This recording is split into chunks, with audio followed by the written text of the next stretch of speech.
Hello friends, welcome back my channel. हमने बोला था कि केमिस्ट्री का चैप्टर फर्स्ट मैं लेके आई हूँ। तो उस केमिस्ट्री चैप्टर 1 का आज मेरा दूसरा दिन का क्लास है। इसके पहले मैंने 7 पॉइंट तक पहले क्लास में समझा दिया पूरा अच्छी तरह से। अगर किन्हीं को कन्फ्यूज़न हुआ हो तो हमें कमेंट में भेजिएगा। चलिए हम आगे बढ़ते हैं, ठीक है। आज हमारा दूसरा क्लास है। जिन्होंने हमारा पहला क्लास नहीं देखा है वो हमारे चैनल पे जाके देख सकते हैं, ठीक है फ्रेंड्स। चलिए स्टार्ट करते हैं। 8 पॉइंट आज हम समझाएंगे, 7 पॉइंट तक कल हम समझा दिए थे। कहता है गैसीय पदार्थ की आकृति एवं आयतन दोनों अनिश्चित होते हैं। दैट मीन्स कल हमने पढ़ा था कि जो ठोस पदार्थ होते हैं उनकी आकृति और आयतन दोनों निश्चित होते हैं।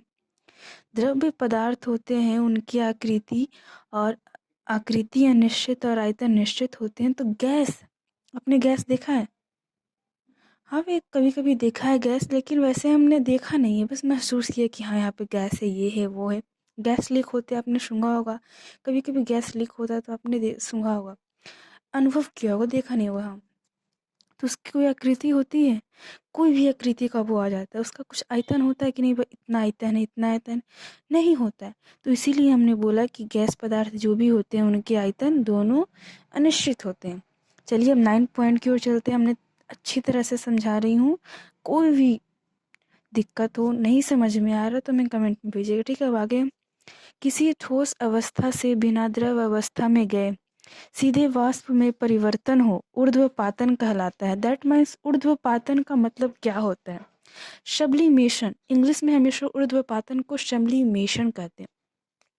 दैट मीन्स सब्लिमेशन, ऊर्ध्वपातन। आपने कभी कपूर को उड़ जाने की बात सुनी है कि कोई बोल रहा है कपूर हम बिना डिब्बा में पैक करे रख देते हैं तो वो उड़ जाता है? कैसे? तो इसी ऊर्ध्वपातन विधि द्वारा ही वह कपूर उड़ जाता है। कैसे भाई?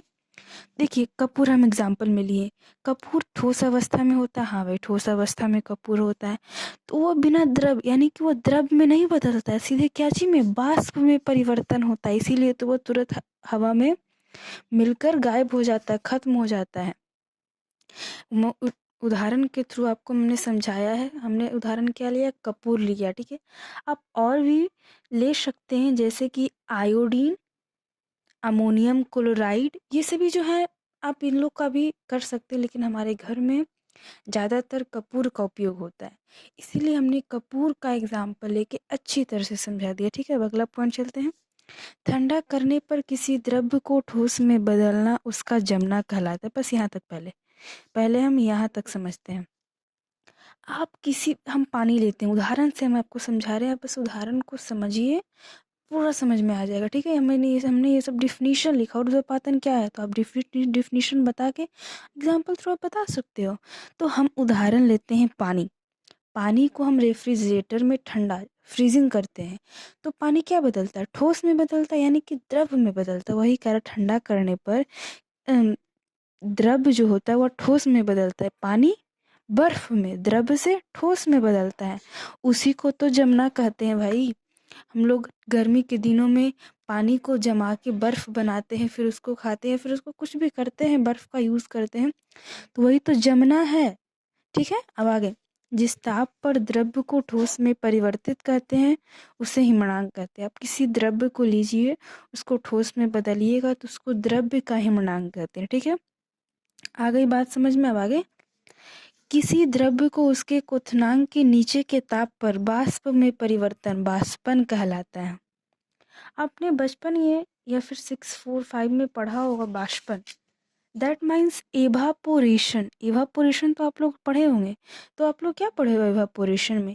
कि किसी जो द्रव होता है वह वाष्प में परिवर्तित हो जाता है ताप पर, तो वही वाष्पन हुआ। तो वही तो है, बट इसमें थोड़ा डीपली है। क्या कहता है? किसी द्रव्य को उसके क्वथनांक के नीचे के ताप पर, अब किसी द्रव, हम पानी ही लेते हैं, ठीक है। पानी को लिए, उसके क्वथनांक के नीचे के ताप पर, क्वथनांक हमारा पानी का कितना है? 100 डिग्री सेल्सियस। उससे नीचे के ताप पर अगर वाष्प में परिवर्तित हुआ, वही तो वाष्पन है, ठीक है। अब अगला पॉइंट है, क्वथनांक पर द्रव्य तब तक स्थिर रहता है जब तक कि संपूर्ण द्रव वाष्प में परिवर्तित नहीं हो जाता। अब आप बोलोगे क्वथनांक क्या है भाई? हमने तो यहाँ पे क्वथनांक, यहाँ पे भी क्वथनांक सुना, तो क्वथनांक है क्या? तो क्वथनांक किसी भी पानी का उबलने का तापमान है, ताप है, इस पे पानी उबलता है, ठीक है। अब देखिए क्वथनांक समझ में आ गया, अब गलनांक भी आएगा। ये तो इम्पोर्टेंट शब्द है, गलनांक क्वथनांक। पानी का गलनांक क्वथनांक तो इम्पोर्टेंट है, याद रहना ही चाहिए, ठीक है। मैं ये भी बताऊंगी आगे। चलिए आगे, ये हो गया। अभी 13 पॉइंट बता रहे हैं। जिस ताप पर ठोस पिघलकर द्रव्य के रूप में परिवर्तित हो जाता है उसे उसका द्रव्यणांक कहते हैं, ठीक है। अब आप बोलोगे कि द्रव्यणांक क्या होता है, तो मेल्टिंग पॉइंट का नाम सुने हो, जिसपे पानी बर्फ में बदलता है, वही तो मेल्टिंग पॉइंट हुआ, ठीक है। क्या था, भूल गए, द्रव्यणांक था। द्रव्यणांक तो मेल्टिंग पॉइंट हुआ इंग्लिश, तो इंग्लिश से थोड़ा जल्दी समझ में आता है, लेकिन हिंदी भी ठीक ही है। जिस ताप पर ठोस पिघलकर द्रव्य के रूप में परिवर्तित होता है उसे उसका द्रव्यणांक कहते हैं। अब द्रव्यणांक आ गया भाई, हम ठोस लिए बर्फ, बर्फ क्या में बदला, द्रव्य में बदला, तो उसे तो द्रव्यणांक कहते हैं, ठीक है, कोई दिक्कत नहीं है। चलिए अब आगे बढ़ते हैं। किसी गैस या वाष्प का द्रव्य के रूप में परिवर्तन संघनन कहलाता है। अब आप बोलोगे हमने इतना द्रव्यणांक पढ़ा, ऊर्ध्वपातन पढ़ा, तब ये संघनन कहाँ से आ गया? तो संघनन कुछ नहीं है भाई, कंडेंसेशन। कंडेंसेशन आपने पढ़ा है, कंडेंसेशन तो वही तो संघनन है। तो संघनन में आपने क्या पढ़ा है कि किसी गैस या वाष्प को द्रव्य में बदलना ही तो संघनन है। यहाँ पर भी वही लिखा है, किसी भी गैस या वाष्प को द्रव्य के रूप में परिवर्तन करना, बदलना ही संघनन है, ठीक है, कंडेंसेशन है। इंग्लिश भी मीनिंग कुछ कुछ याद रखिए जो इम्पोर्टेंट है, ठीक है। अब अगला है 15 पॉइंट।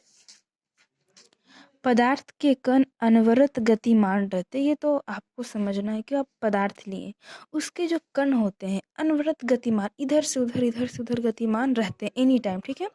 ये तो इम्पोर्टेंट नहीं है बट है अच्छा। अब 16 पॉइंट है, घनत्व में अंतर होते हुए भी गैसों के परस्पर मिश्रित हो जाने की प्रक्रिया को गैसों का विसरण कहते हैं। अब आप बोलोगे कि गैसों का विसरण क्या है, तो गैसों का विसरण, हमें इसको पहले डिफिनीशन समझा देते हैं, फिर हम एग्जाम्पल के थ्रू समझाएंगे, ठीक है। हम घनत्व में अंतर हुआ, घनत्व हम दो वस्तु ली, उसके घनत्व में अंतर है, बट उसके गैसों को परस्पर मिश्रित करेंगे, दोनों जैसे दो गैस हैं, दोनों को हम मिश्रित करेंगे, हम एग्जाम्पल थ्रू समझा रहे हैं। यही तो है गैसों का विसरण कहलाता है। हिंदी इसका इंग्लिश होता है डिफ्यूजन्स ऑफ गैसेस, ठीक है। आपको तो ऐसे समझ में नहीं आया, हमको तो लग रहा है, तो एग्जाम्पल के थ्रू समझाते हैं, ठीक है। चलिए हम एग्जाम्पल लिए, क्या लिए, गैसों का विसरण, ठीक है। इंग्लिश क्या होता है, डिफ्यूजन्स ऑफ गैसेस, ठीक है।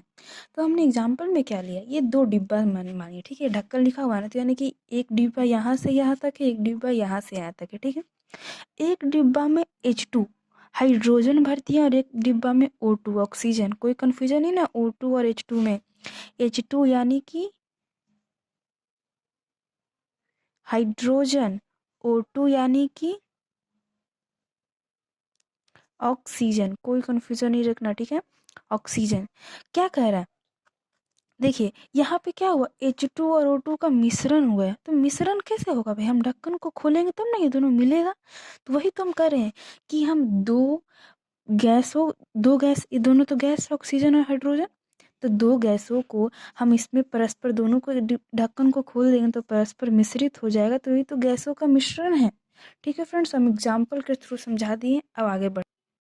चलिए एग्जाम्पल के थ्रू आपको 16 नंबर पॉइंट समझ में हमको आ गया, आपको आ गया होगा, बिल्कुल कोई कन्फ्यूज़न नहीं है। चलिए अब 70 नंबर पॉइंट पढ़ते हैं।